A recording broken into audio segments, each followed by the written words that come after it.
আগে ভিডিওটা দেখেন, তারপর কিছু কথা বলি। আল্লাহর কথার কোনো গোয়া মাথা আমি কিছুই পাই না। মাথা কোনটা গোয়া কোনটা এটা আমি পাই না। আমি মনে করি বাউলদের উপর হামলা এটা ন্যাক্কারজনক ঘটনা। আমরা এই তীব্র নিন্দা জানাই। দুইটা মানুষের কথা শুনলেন, এক হলো আবুল সরকার বাউলের কথা, আর একটা মির্জা ফখরুলের কথা। এখন আপনাদেরকে মুনাফিক চেনাবো, বেঈমান কাফের চেনাবো। একদম কোরআন থেকে বলে দেব কারা বেঈমান আর কারা কাফের হয়ে যায়, কি কাজ করলে কাফের হয়ে যায়। আবুল সরকার আল্লাহকে নিয়ে যে কটূক্তি করেছে, আস্তাগফিরুল্লাহ, এটা আমি মুখে বলতে পারবো না। তবে মির্জা ফখরুল যেটা করেছে, তিনি বলেছেন যে বাউলদের উপর আক্রমণ, এটা আমরা নিন্দা জানাই। তিনি নিন্দা জানিয়েছে, অথচ আল্লাহকে নিয়ে কটূক্তি করেছে, সেটার জন্য একবারও নিন্দা জানালো না। এমনভাবে আল্লাহকে গালিগালাজ করলো, কটূক্তি করলো, যেটা আমি মুখে বলতে পারতাছি না। তাহলে আমারও ঈমান চলে যাবে। কিন্তু তাদের সেটা কষ্ট লাগে নাই, বাউলদের জন্য কষ্ট লাগছে, তাই না? এই কথাটাই তো আল্লাহ বলেছেন। আল্লাহ তো বলেছেন, আল্লাযীনা আমানু ইউকাতিলুনা ফি সাবিলিল্লাহ ওয়াল্লাযীনা কাফারু ইউকাতিলুনা ফি সাবিলিত তাগুত। যারা মুমিন তারা মুমিনদের পক্ষে থাকবে, মুমিনদের পক্ষে লড়াই করবে। আর যারা কাফের বেঈমান মুনাফিক, তারা কাফের বেঈমান মুনাফিকদের পক্ষে লড়াই করবে। এটা আল্লাহর কথা, আমার কথা না। এখন মির্জা ফখরুল বাউলদের জন্য কান্না করতেছে। যেই ব্যক্তি আল্লাহকে গালি দিয়েছে, আল্লাহকে নিয়ে কটূক্তি করেছে, শুধু কি তাই করেছে, কোরআনের আয়াত নিয়ে হাসাহাসি, কোরআনের আয়াত নিয়ে ঠাট্টা, কোরআনের আয়াত নিয়ে পর্যন্ত তারা কটূক্তি করেছে। তারা তো আর মুসলমান নাই ভাই, তারা কাফের হয়ে গেছে। এই কাফেরদের প্রতি, এই কাফেরদেরকে নিয়ে মির্জা ফখরুল বলে বাউলদের ওপর আক্রমণ করেছে, এটা আমরা নিন্দা জানাই। ভাই মির্জা ফখরুল, তুই একটা মুনাফিক, কাফের হয়ে গেছিস ভাই। তুই যদি কাফের না হস আর তুই যদি মুসলমান থাকিস, তাহলে কোরআনের আয়াত মিথ্যা। আল্লাহ যে বলেছেন, ওয়াল্লাযীনা কাফারু ইউকাতিলুনা ফি সাবিলিত তাগুত, যারা যেমন তারা ওই রকম মানুষ সমর্থন করবে। তুই একটা বেঈমান, তুই একটা কাফের, তুই একটা মুনাফিক, তাই তুই বাউলকে সমর্থন করেছিস। অথচ এই বাউল আল্লাহকে নিয়ে কটূক্তি করেছে, তোর একটু কষ্ট লাগলো না? এমন ভাষায় কটূক্তি করেছে যেটা মুখে বলতে পারতাছি না। কোরআনের আয়াত নিয়ে কটূক্তি করেছে, আপনারা অনলাইনে দেখেন কিভাবে কটূক্তি করেছে। যারা কোরআনের আয়াত নিয়ে কটূক্তি করে, আল্লাহকে নিয়ে কটূক্তি করে, তারা কি মুসলমান থাকে? থাকে না, তারা কাফের হয়ে যায়। এটা আমরা সবাই জানি, আমরা সবাই জানি তারা কাফের হয়ে যায়।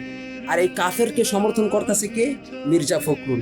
বিএনপির আরো অনেক নেতা আছে যারা এই কাফেরদের সমর্থন করে।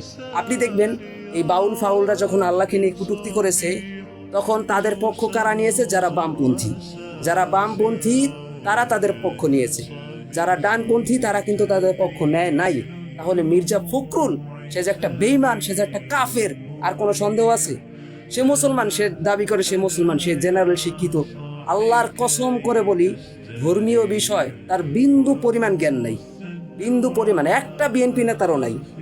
বিএনপি কেন, আওয়ামী লীগও নাই। এরা কি মুসলিম ভাই? এদের কাছে কোনো ধর্ম নাই, এদের কাছে কোনো ঈমান নাই, আল্লাহ নাই, কিচ্ছু নাই। এরা শুধু রাজনীতি বোঝে, ক্ষমতা বোঝে।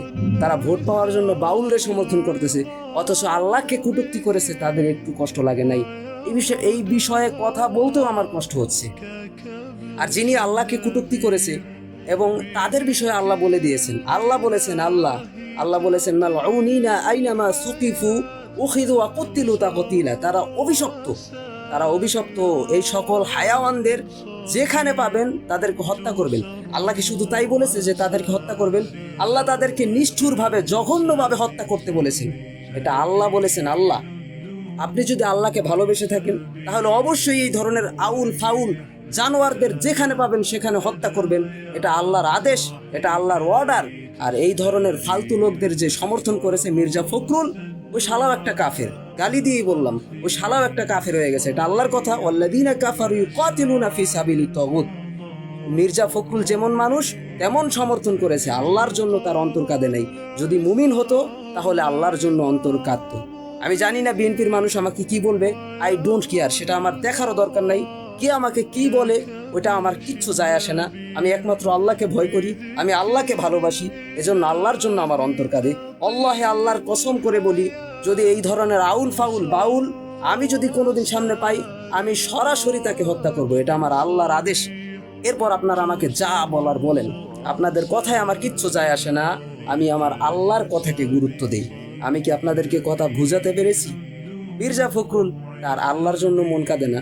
আর এই যে বিএনপি যারা মুসলিম দাবি করেন, আমরা মুসলমান, এই ধরনের ফালতু লোকদের আপনারা কিভাবে নেতা বানান, যাদের ভিতর কোনো ধর্মীয় জ্ঞান নাই, আল্লাহর জন্য যাদের মন কাঁদে না, অন্তর কাঁদে না, যারা মুনাফিক বেঈমান, এই ধরনের লোকদেরকে আপনারা কিভাবে নেতা বানান? লজ্জা করে না? আপনাদের কি কোনো বিবেক বুদ্ধি নাই? কে বলছে আপনারা মুসলমান, যেখানে আল্লাহ স্পষ্টভাবে জানিয়ে দিতেছে যে যেমন সে তাকেই সমর্থন করবে? আপনি এই মির্জা ফখরুল কাফের, এই শয়তানকে যে আপনারা সমর্থন করতেছেন, তাহলে আপনারা তো আল্লাহর কথা অনুযায়ী বেঈমান হয়ে যাবেন। কিসের মুসলমান আপনারা? হ্যাঁ, নামাজ পড়েন অথচ নামাজ আপনাদের পরিবর্তন করতে পারে না। আল্লাহ নিজেই বলেছেন, ইন্নাস সালাতা তানহা আনিল ফাহশাই ওয়াল মুনকার। নামাজ মানুষকে গুনাহের কাজ, ফাহেসা কাজ, সব ধরনের অপরাধ থেকে দূরে সরিয়ে রাখে। আর এই নামাজ যদি আপনাকে গুনাহের কাজ থেকে দূরে সরাতে না পারে, তাহলে সেই নামাজ কবুল হয় না। এটা আল্লাহর কথা। সেই নামাজ আল্লাহর আরশে যায় না।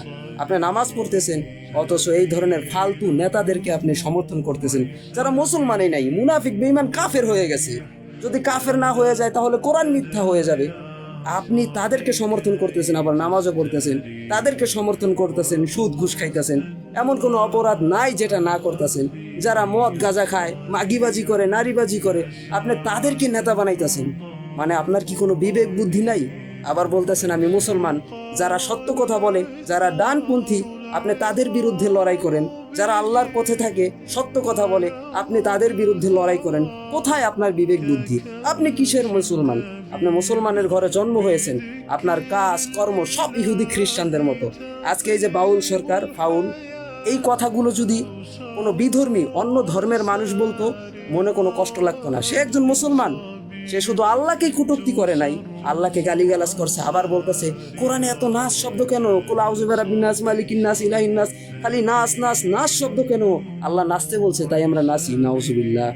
কিভাবে কোরআনের অপব্যাখ্যা করে! ভাই, তাকে হত্যা করা ফরজ হয়ে গেছে, ফরজে আইন হয়ে গেছে। আপনি তাকে হত্যা করবেন, যেখানে পাবেন সেখানে হত্যা করবেন। এটা আল্লাহর আদেশ। মালউনিনা আইনামা সুতিবু উখিযু ওয়া কুতিলু তাকতিলা। এটা আল্লাহর আদেশ, আল্লাহর আদেশ। আগে কথাগুলো ভালো করে বুঝুন। একজন খাঁটি মুসলমান হিসেবে আল্লাহর প্রেম বুকে নিয়ে তারপর এটা চিন্তা ভাবনা করে দেখবেন। আল্লাহ আমাদের সকলকে বুঝার তৌফিক দান করুন।